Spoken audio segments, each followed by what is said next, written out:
तत्पर रहूंगी और ऐसा कोई कार्य नहीं करूंगी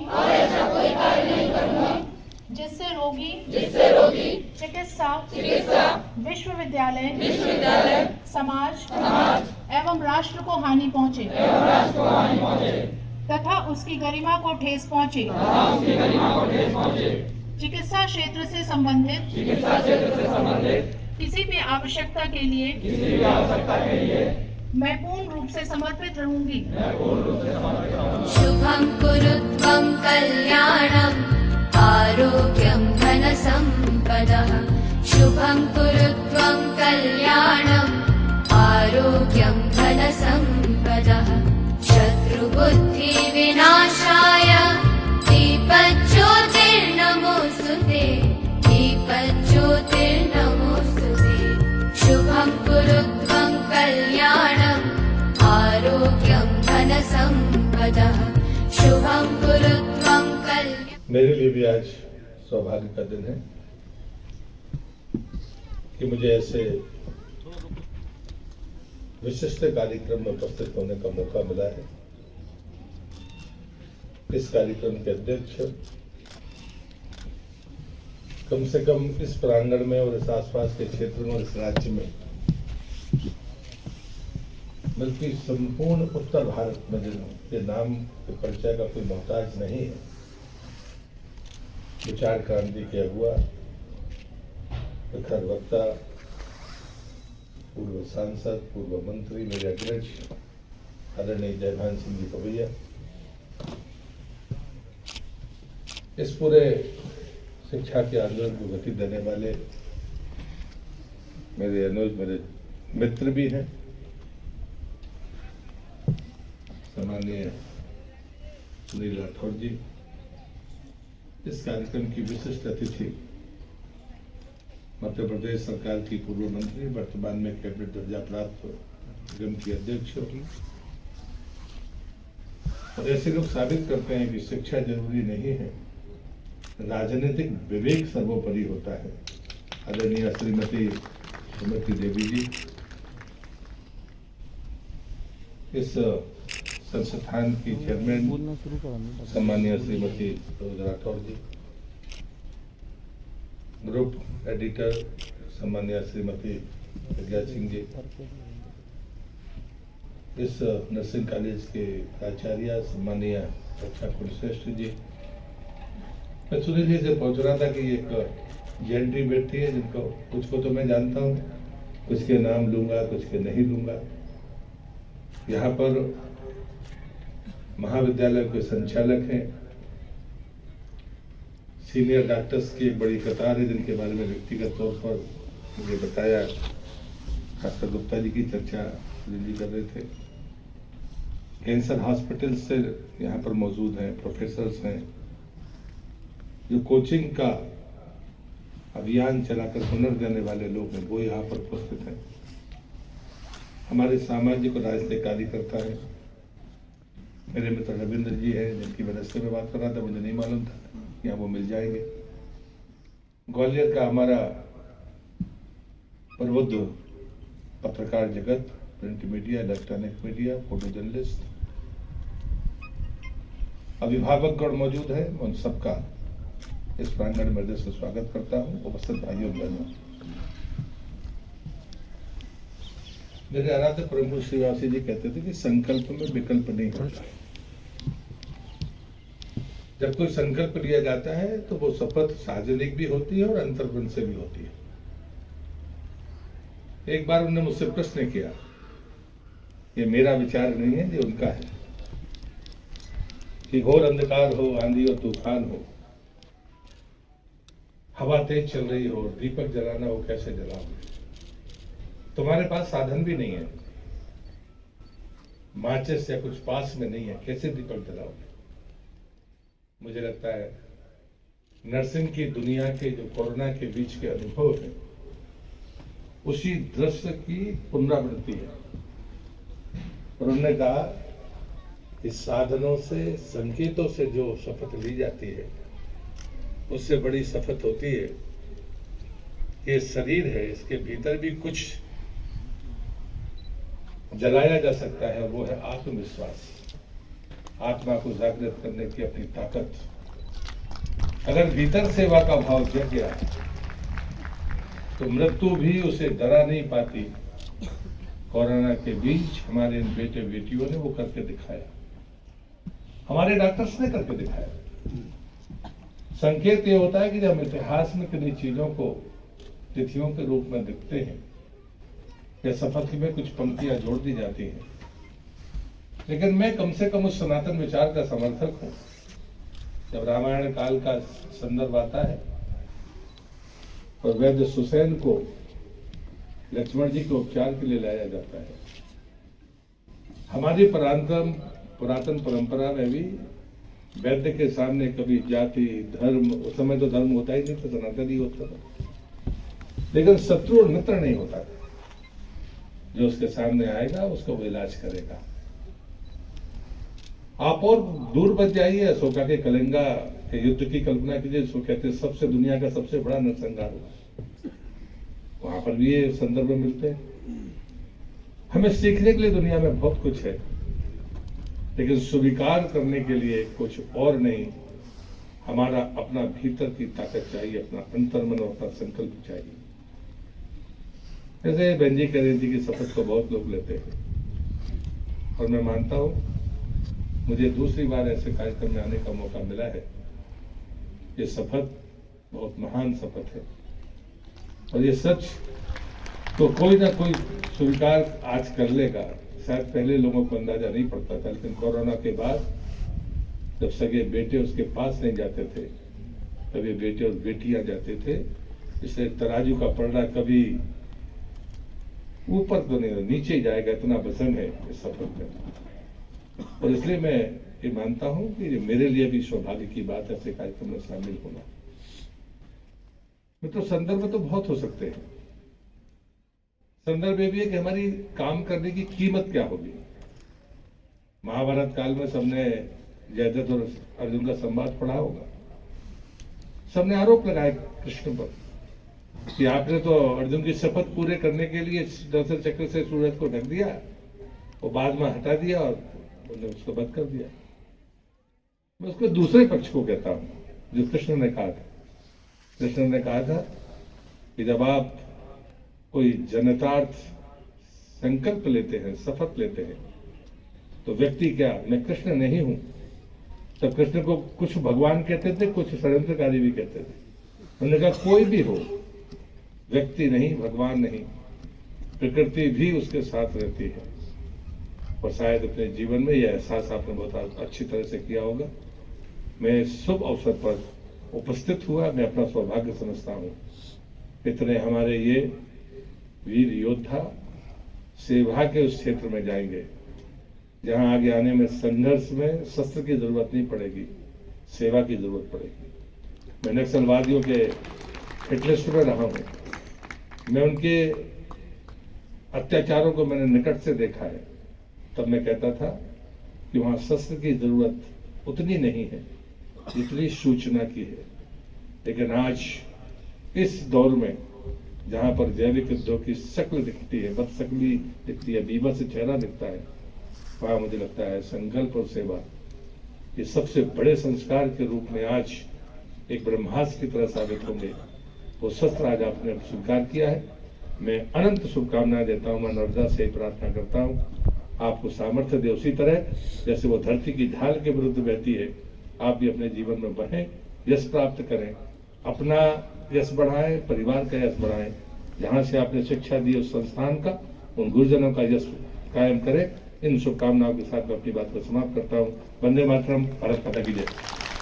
इस बहुत महत्वपूर्ण और भावनात्मक समारोह के मुख्य अतिथि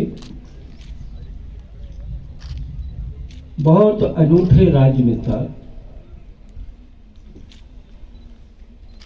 और मां नर्मदा की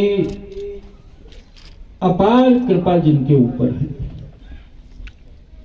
इस जीवन में एक परिक्रमा कर देना आश्चर्य होता है। बिना प्रभु की कृपा के नर्मदा की संपूर्ण परिक्रमा कोई नहीं कर सकता, लेकिन 2-2 बार नर्मदा परिक्रमा पूरे करने वाले हम लोग जब रामशिला का पूजन गांव गांव कराते थे 89 में, तब वो भारत की पार्लियामेंट में थे। तो ऐसे भारत सरकार के बहुत यशस्वी मंत्री आदरणीय श्री प्रहलाद पटेल जी हमारे कार्यक्रम के मुख्य अतिथि, बहुत बेलाग और अद्भुत शैली है उनके बोलने की, ऐसी आदरणीय श्रीमती इमरती देवी जी, इस समूह के स्वामी और परमार्थ और समाज सेवा जिनके उदार मन में समाई हुई है, ऐसे आदरणीय सुनील राठौर जी, आदरणीय सरोज राठौर जी, इस समूह के निदेशक बिटिया डॉक्टर प्रज्ञा सिंह जी, नर्सिंग कॉलेज की प्राचार्य डॉक्टर रक्षा कुलश्रेष्ठ जी, कार्यक्रम का बहुत कुशल संयोजन कर रहे हमारे भाई, और यहाँ पर उपस्थित शपथ विधि में शामिल होने वाले सभी बेटे और बेटियां, आप सभी गणमान्य महानुभाव, पत्रकार मित्र। किसी ने लिखा है और हम लोग उस गीत को संघ में गाया करते हैं, शपथ लेना तो सरल है पर निभाना ही कठिन है। तप तपस्या के सहारे इंद्र बन जाना सरल है, स्वर्ग का ऐश्वर्य पाकर मद भुलाना ही कठिन है। साधना का पथ कठिन है, साधना का पथ कठिन है। देखिए, ये जो शपथ होती है और संकल्प होता है, वह हमारे जीवन में बहुत बड़ी शक्ति का स्रोत बनता है। दो शब्द आपने सुने होंगे, शिक्षा और विद्या। जो पाठ्यक्रम के दायरे में हम पढ़ रहे हैं, शिक्षा हमें साक्षर बनाती है, शिक्षा संसार के ज्ञान के प्रकाश की ओर हमें ले जाती है। लेकिन विद्या जो शब्द है वो शिक्षा से बहुत गहरा है। स्वामी विवेकानंद जी समाधि अवस्था से जागे और भगवती काली के समक्ष दक्षिणेश्वर में बैठे हुए थे। समाधि से जागने के बाद दोनों हाथ फैलाकर साक्षात काली का दर्शन उन्हें होता है और विवेकानंद जी उनसे एक पंक्ति का वरदान मांगते हैं।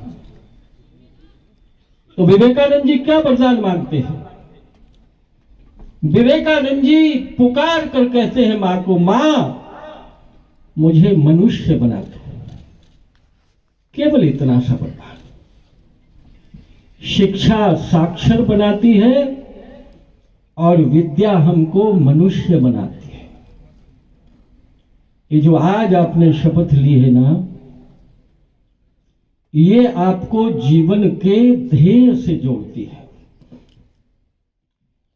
शताब्दी में बहुत स्पीड है, शताब्दी के इंजन में बहुत ताकत है, लेकिन शताब्दी अगर बिना ड्राइवर के चल गई और शताब्दी का लक्ष्य तय नहीं है, तो जो हमें भोपाल 4 घंटे में ले जाती है वो ऊपर का रास्ता भी दिखा सकती है। दिशा विहीन जीवन का कोई अर्थ नहीं होता है। स्वातंत्र वीर सावरकर को कैद करके जहाज में ले जाया जा रहा था, पानी के जहाज में। संडास के बहाने गए, खिड़की तोड़कर समुद्र पर कूद गए। फिरंगियों की पुलिस उनको देख नहीं पाई। जहाज से गोली चली, देखा तैरता हुआ चला जा रहा है, लेकिन सावरकर जी 2 मील तक समुद्र की उताल तरंगों पर तैरते हुए जाते हैं। उन्हें गिरफ्तार किया जाता है, कोर्ट में सजा सुनाई जाती है और सजा में उन्हें 2 जन्म का आजन्म कारावास सुनाया जाता है। सावरकर जी को जैसे ही सजा सुनाई जाती है, सावरकर जी बड़े जोर से हंसते हैं, मुस्कुराते हैं। और जज पूछता है, करे नौजवान, तू 2 जन्मों का कारावास सुनता है और हंस रहा है, क्यों?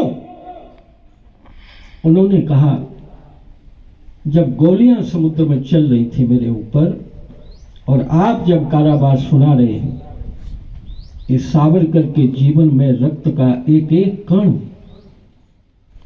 एक एक श्वास, ये तो 16 साल की मेरी जब उम्र थी तो माता भवानी के चित्र के सामने खड़े होकर मैंने अपने ही रक्त से मां का अभिषेक करके शपथ ली थी कि आज इस पल के बाद सावरकर का जीवन भारत माता की स्वतंत्रता की बेड़ियां काटने के लिए समर्पित करता हूं। जब सावरकर का जीवन ही सावरकर के लिए नहीं है तो सजा का डर कैसा है? अगर मरूंगा तो लौटकर उसी के काम के लिए आऊंगा। ये सावरकर के भीतर हिम्मत कौन भरता है? ये हिम्मत उस दिन की शपथ भरती है, वो संकल्प भरता है। और इससे जैसा माननीय प्रहलाद जी ने कहा था, कोरोना में मृत्यु के सामने भी जो घबराए नहीं हमारे योद्धा, कहीं न कहीं उनके मन का वो संकल्प, वो समर्पण काम कर रहा था। देखिए, दुनिया में कोई वेतन का इतना बड़ा पैकेज नहीं होता है जिसके बदले आदमी प्राण देने को तैयार होता है।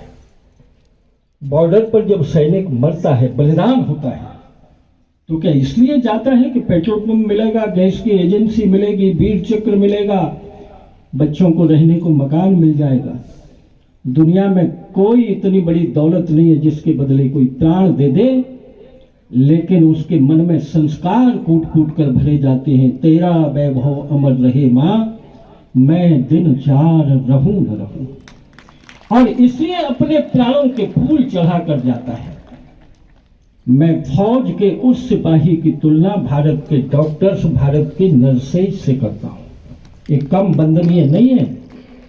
और ये कोरोना का काल नहीं आता तो शायद हम इस पेशे की महत्ता को नहीं समझ पाते।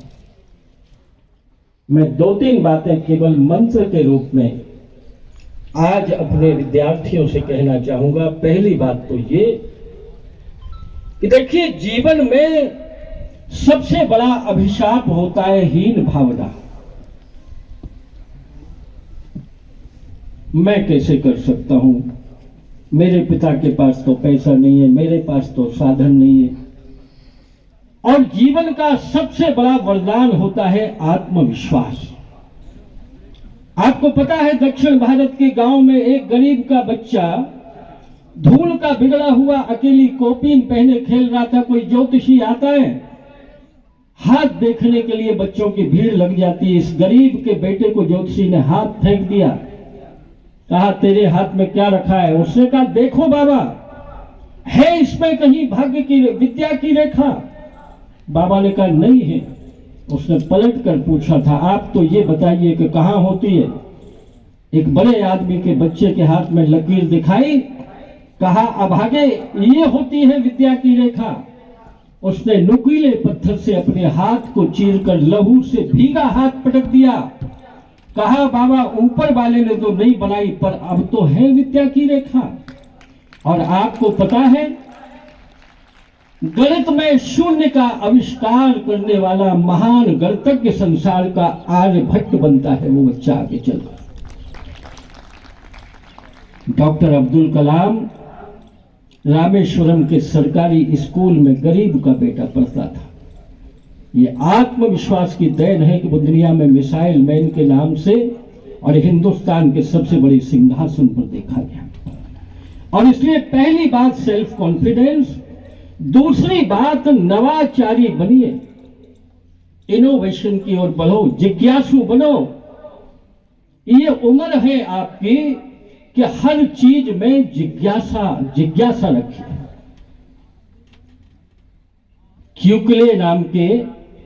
केकुले नाम के एक सज्जन थे। उनको सपना दिखा कि 2 सांप एक दूसरे की पूंछ पकड़े हुए हैं और सवेरे उठकर उनको जिज्ञासा हुई, वे आविष्कार की ओर बढ़े। तो बॉन्डिंग ऑफ एटम, परमाणु की पहली थ्योरी केकुले ने 2 सांपों का सपना देखने के बाद तैयार की और उसी से परमाणु शक्ति बनी दुनिया में। ये जिज्ञासा का परिणाम होता है और इसलिए आत्मविश्वास, जिज्ञासु, नवाचारी। देखिए, कोरोना के समय हमारे देश की मनोवृत्ति को प्रधानमंत्री नरेंद्र मोदी जी अध्योपांत बदल चुके थे। वो जब से गद्दी पर बैठे तब से make in India, made in India, vocal for local, Hindustan के भीतर आत्मविश्वास पैदा किया। हम केवल भीख का कटोरा लेकर दुनिया के सामने खड़े रहें, दबावों के लिए, हथियारों के लिए। इस देश के वैज्ञानिक जागे, उन्हें लगा कि कोई हमारा नेतृत्व हमारे साथ खड़ा है। और बंधुओं, सीना चौड़ा हो जाता है। दुनिया हमसे टैबलेट मांग रही थी, भारत उनको गोलियां भेजता था और दुनिया कहती थी मोदी जी हमारे लिए हनुमान जी हो गए, जैसे द्रोणागिर से हनुमान जी संजीवनी लेकर आए थे। भारत की वाहवाह होने लगी। वैक्सीन के मामले में छोटी उपलब्धि नहीं है। अमेरिका से हम तुलना नहीं कर सकते, जनसंख्या में छोटे छोटे देश हैं, पैसा बहुत है, लेकिन आज हम दुनिया को वैक्सीन देने की हालात में हैं। ये कैसे हुआ? प्रधानमंत्री ने देश को जगाया और इस देश के डॉक्टर, इस देश के नर्सेस, इस देश के वैज्ञानिकों की चरण धूलि हमको माथे पर लगानी चाहिए। उनके पसीने के कारण हिंदुस्तान का माथा ऊंचा हुआ और ये 130 करोड़ का विशाल भारत आज सुरक्षित खड़ा हुआ है। ये जो पेशा है आपका, ये भगवान की कृपा से आपको मिला है। नर्सेस की चर्चा बहुत कम होती थी, पहले केवल बड़े डॉक्टर्स के नाम लिए जाते थे, लेकिन माननीय मोदी जी ने जब थाली और ताली बजवाई धन्यवाद के देश भर में, तो कोरोना वॉरियर्स के रूप में पहली बार देश को नर्सेस की महत्ता ठीक से समझ में आई। उनके बिना अस्पताल की कल्पना नहीं की जा सकती। अपने बेटे बेटियों को घर में छोड़कर कोरोना के दिनों में घर के भीतर नहीं जाती थी क्योंकि अस्पताल जाना है, बच्चे रोते थे। उनका उपकार ये देश कैसे चुका सकता है? और इसलिए मैंने यहां वीरांगना लक्ष्मीबाई बलिदान मेला में इस बार जो अवार्ड दिए, ये अवार्ड 2 नर्सेस और 2 स्वच्छता कर्मी बहनों को दिए थे। ये झाड़ू लगाना भी कोरोना के बीच कोई छोटा काम नहीं था। देश की मातृशक्ति को नमन करना चाहिए। और इसीलिए प्रयाग के कुंभ में भारत के प्रधानमंत्री ने देश के इतिहास में पानी की परात रखकर 5 वाल्मीकि बहनों के चरण अपने हाथों से धोए और जेब का रुमाल निकालकर उनके चरणों को पहुंचा था। ये कृतज्ञता का भाव होता है। मैं सुनील राठौर जी को इस बात के लिए बहुत साधुवाद देता हूं। जिस तरह का आज का कार्यक्रम ये देखा, जिस तरह का अनुशासन, जिस तरह का भावनात्मक, ये संस्थान की उत्कृष्टता को बताता है। इसके लिए बहुत तपस्या लगती है।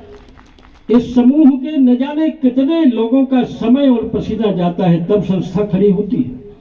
और आपने जो अस्पताल का काम शुरू किया है, कोरोना के बीच मैं भी शिकार हुआ था। पिताजी की मृत्यु के बाद मेरे परिवार के लोग भी हुए और इस अस्पताल की महत्ता को जानने का मौका मिला जब मेरे परिवार के लोग भी यहां दाखिल हुए थे। ये सेवा भाव सदैव बना रहे। मैं सभी बालक बालिकाओं को उनके उज्जवल भविष्य की कामना करता हूं और आपको इतना ही कहता हूं, जीवन को 2 भागों में बांटकर देखा करो। जब तक पढ़ोगे तब तक देश से तुम लेते हो, देश तुमको दे रहा है शिक्षा, सुविधा, लेकिन आधा जीवन देश को लौटाने के लिए बचाकर रखो। जब तक सांस रहेगी तब तक आधे जिंदगी सेवा के रूप में भारत को लौटाना है। देश मुझे क्या देता है, ये सवाल पूछने वाले तो लोग बहुत होते हैं। मैं देश को क्या दे रहा हूं, ये सोचना शुरू करो तो ये भारत महान बन जाएगा। आप सबको बहुत बहुत धन्यवाद, प्रणाम। हमारे शपथ ग्रहण समारोह में मंच पर उपस्थित हमारे सम्मानीय केंद्र से आए हमारे बड़े भाई सम्मानीय प्रहलाद पटेल जी, हमारे पूर्व मंत्री सम्मानीय पवैया जी, हमारे बीच में हमारी बहन यहाँ की प्रिंसिपल सरोज जी, हमारी बिटिया सम्मानीय प्रज्ञा जी, और यहाँ उपस्थित हमारे नर्सिंग कॉलेज की प्रिंसिपल मैडम जी, भाई सुनील राठौर जी इस कॉलेज का संचालन करते हैं, और हमारे सामने बैठे जो हमारे बड़े बुजुर्ग, हमारे युवा भाई, हमारी बेटियां और बच्चे, सम्मानीय पत्रकार भाई, सभी का मैं हार्दिक दिल से स्वागत करती हूं, अभिनंदन करती हूं। जैसा कि आज हमारे बेटा बेटियों ने शपथ ली है, शपथ तो सब लेते हैं, लेकिन शपथ लेने का अलग अलग तरीका होता है। कोई शपथ लेते तो हैं, कोर्ट में भी लेते हैं, विधानसभा में भी लेते हैं, आपने भी ली है, लेकिन शपथ के अलग अलग तरीके होते हैं। कोई तो शपथ पे सच्चा चला जाता है और कोई शपथ को छोड़ के भी चला जाता है। तो मैं अपने बच्चों से कहना चाहती हूँ कि जो आपने आज शपथ ली है, हमारे कॉलेज के नर्सिंग कॉलेज के बेटा बेटियों ने जो शपथ ली है, तो उनसे मैं कहना चाहती हूँ कि आपकी शपथ, जो आपकी आज एज है उसमें आपने शपथ ली है, तो मेरी भावना चाहती है और मेरा दिल चाहता है कि आप अपनी शपथ हमेशा कायम रखें। जब आप अस्पताल में जाओगे और मरीज आएगा और मरीज के सामने जो मरीज पलंग पर होगा उससे अगर हंस के बात करोगे तो बाका आधा इलाज हो जाएगा। और जो सेवा भाव की शपथ होती है, हमारे डॉक्टर भी सभी सेवा भाव से काम करते हैं। तो कहीं भी ग्रामीण में चले जाओ चाहे शहर में चले जाओ, कहते हैं फलाना डॉक्टर अच्छा है, अच्छे बात करता है, अच्छे बोलता है। और कोई कोई डॉक्टर ऐसे भी होते हैं, तुमने 10 किलो वजन बढ़ा ला, अब आ गई खा खा के 10-10 रोटी का है वो खाता। तो अपना अपना तरीका होता है। तो मैं सुनील भाई से कहना चाहती हूँ कि आप ने बहुत सेवा इस कॉलेज के माध्यम से कर रहे हो, चाहे ग्रामीण में, छीमट में हो, पिछोर में हो, डबरा में हो, बिलुआ में हो, आपने फ्री सिविल लगाए हैं। हमारी विधानसभा में 3-4 जगह आपने शिविर लगाए हैं और हमारे लोगों को फ्री सेवाएं दी हैं। उसके लिए मैं आपको बहुत बहुत दिल से धन्यवाद देना चाहती हूँ। तो आज जो कार्यक्रम करा है, शायद मंत्री तो कल बने हैं हम, इनने पहले ही हमें निमंत्रण दे दिया कि आपको आना है। तो हमने भाई साहब चाहे कहीं भी हो आ जाएंगे। आज सवेरे 5 बजे हम भोपाल से आए हैं और इनके कार्यक्रम में उपस्थित रहे हैं। तो मैं अपने बेटा बेटियों से कहना चाहती हूँ कि आप इस कॉलेज का नाम रोशन करोगे जब अच्छा कार्य करोगे। हमारी बेटियां हैं जो अपने भाइयों के साथ पढ़ती हैं और हमारे बेटे हैं जो अपनी बहनों के साथ पढ़ते हैं। एक बहन भाई का रिश्ता रखोगे और बहुत अच्छा संबंध, आपको बहुत आगे बढ़ना है। ये थोड़ी है कि नर्सिंग कॉलेज है तो नर्स बन के रह जाओ, आप में से कोई डॉक्टर भी बनोगे और ऊपर भी जाओगे। तो आप, मैं ईश्वर से दुआ करती हूँ कि आपको बहुत आगे ले जाए। अगर अच्छा शिक्षक होगा तो अच्छे स्टूडेंट बनेंगे, और अच्छा डॉक्टर होगा तो अच्छा नर्सिंग होम बनेगा। यही बात मैं आपके बीच में कहना चाहती हूँ। धन्यवाद। जय हिंद। AISM परिसर में नर्सिंग के छात्र छात्राओं के शपथ ग्रहण समारोह में परिसर में पधारे हमारे आज के मुख्य अतिथि परम श्रद्धेय श्री प्रहलाद सिंह पटेल साहब, माननीय केंद्रीय मंत्री भारत सरकार, केंद्रीय राज्य मंत्री भारत सरकार। कार्यक्रम की अध्यक्षता कर रहे परम श्रद्धेय पूर्व मंत्री मध्य प्रदेश शासन एवं महाराष्ट्र के सह प्रभारी श्री जयवंत सिंह पवैया जी। कार्यक्रम के विशिष्ट अतिथि और आज ही मैडम को कैबिनेट मंत्री का दर्जा मिला, मैंने पेपर में पढ़ा, मध्य प्रदेश शासन की कैबिनेट मंत्री के रूप में पहला कार्यक्रम। अध्यक्ष लघु उद्योग निगम श्रीमती इमरती देवी जी, हमारे सामने बैठे सभी अति विशिष्ट हमारे मेहमान, मीडिया के सभी बंधु, छात्र छात्राओं, आज का कार्यक्रम एक ऐसा कार्यक्रम है और इसको मैं इस स्वरूप में इसलिए मनाता हूं कि इस कोरोना काल को मैंने इसी ग्राउंड में बैठ के बहुत नज़दीक से देखा है। AISM हॉस्पिटल में कई मरीज भर्ती हुए, हालात ये थे कि उनके परिजन भी उनसे मिलने के लिए, उनको खाना देने के लिए डर रहे थे।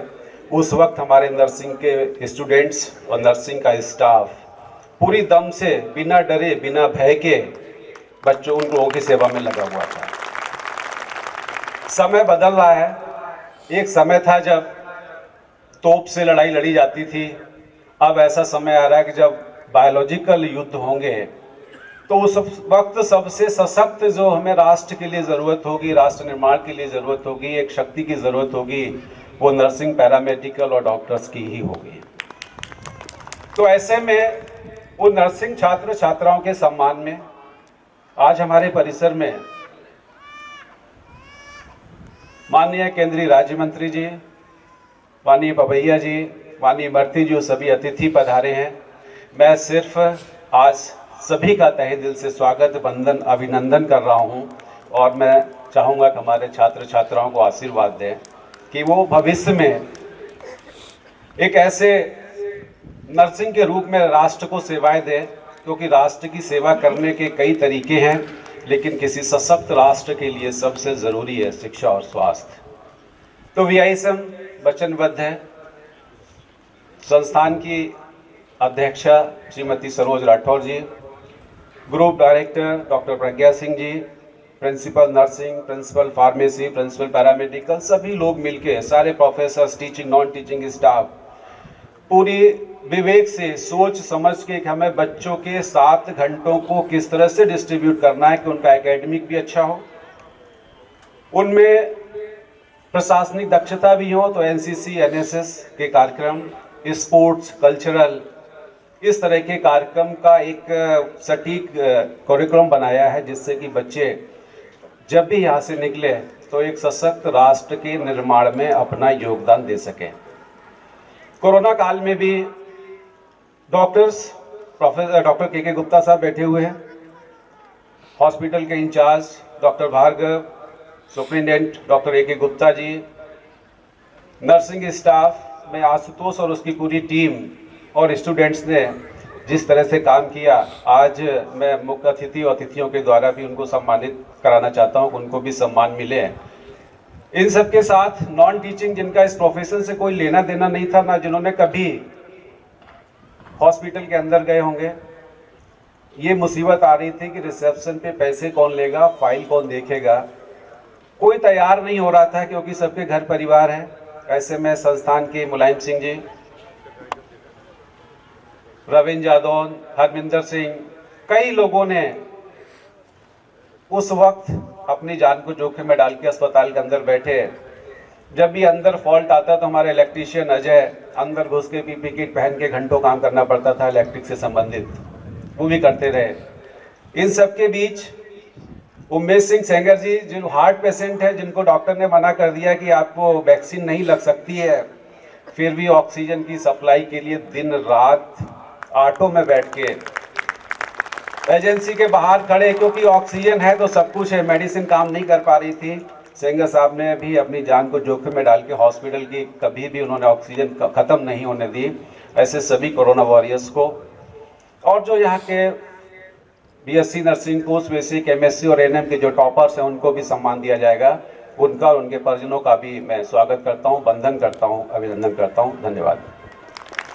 शुभं कुरुत्वं कल्याणम् आरोग्यं धनसम्पदः शत्रुबुद्धिविनाशाय दीपज्योतिर्नमोऽस्तुते दीपज्योतिर्नमोऽस्तुते शुभं कुरुत्वं कल्याणम् आरोग्यं धनसम्पदः शुभं कुरुत्वं कल्याणम् आरोग्यं धनसम्पदः